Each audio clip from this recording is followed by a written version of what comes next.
Pendant des années, sans que je sache combien, j'ai été confronté à la même page blanche. Le temps a tellement passé que j'ai remarqué, la dernière fois que je l'ai vu, que le papier commençait à jaunir.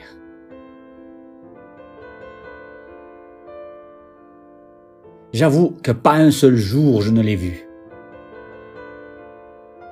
Je l'ai fréquenté comme un infirmier visite son patient tous les jours.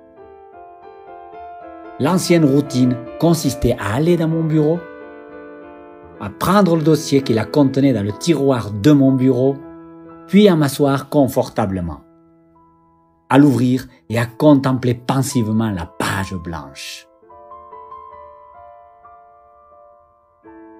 Ensuite, je prenais un stylo, le tenais entre le pouce, l'index et le majeur de ma main droite et alternais mes pensées entre l'effort mental d'essayer de me souvenir d'une idée fugace qui me visitait quotidiennement à un moment ou à un autre de la journée et celui d'essayer de trouver un thème et ou une histoire qui m'inspirerait pour écrire un conte, une fable ou un poème.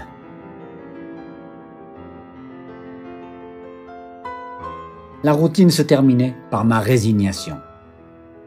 Après n'avoir pas osé pencher ma plume sur la page blanche pour écrire non seulement une phrase, mais même un mot.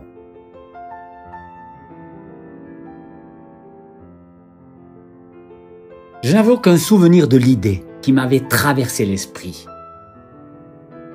Plus tôt dans la journée.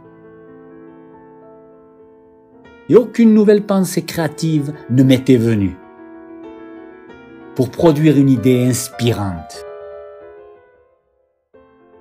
J'ai refermé le dossier et le remis dans le tiroir du bureau d'où je l'avais extrait.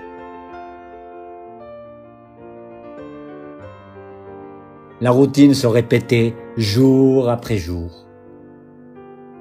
Et je n'arrive toujours pas à comprendre quelle force intérieure me poussait à la poursuivre avec une assiduité inaltérable. L'hypothèse la plus proche qui m'a traversé l'esprit pour expliquer mon obsession était basée sur ma confiance obstinée qu'un jour, je retrouverais la formidable créativité que j'avais maintenue pendant de nombreuses années.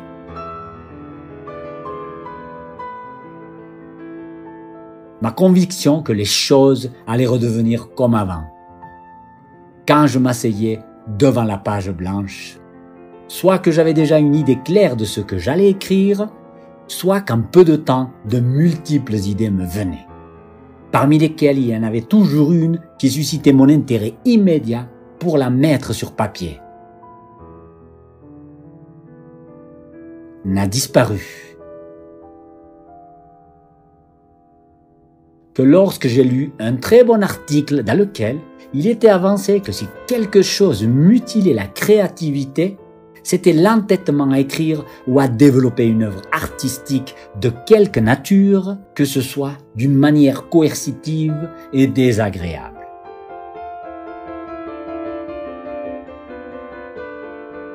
J'ai été tellement choqué par l'article que, dans les jours qui ont suivi, j'ai commencé à me désintéresser de la page blanche.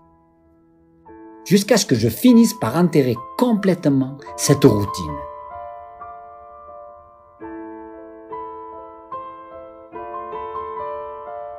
J'ai opté, comme alternative, pour noter immédiatement, dans un carnet que j'emportais partout, l'idée qui me venait à un moment ou à un autre de la journée. Car pendant la très longue période de mon obsession de la page blanche, de nombreuses bonnes idées que j'avais, désespérément, oubliées parce que je ne les avais pas notées à ce moment-là. Puis il m'est arrivé quelque chose de terrible. L'idée qui me venait à l'esprit tous les jours est devenue de moins en moins fréquente, jusqu'à ce qu'elle disparaisse complètement.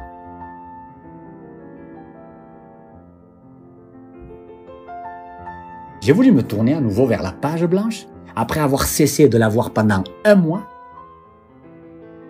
ce qui m'a fait comprendre qu'il n'y avait pas de remède. La page blanche resterait blanche, parce que mon esprit était vide.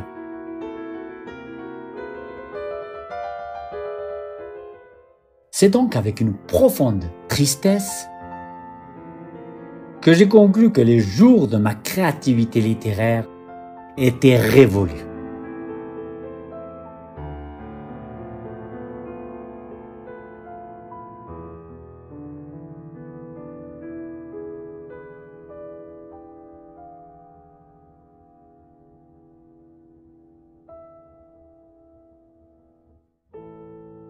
Alors que la page blanche jaunissait, mon esprit blanchissait.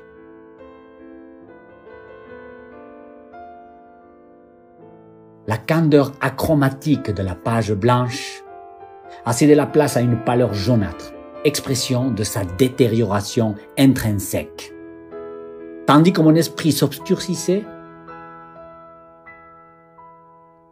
perdait toute concentration,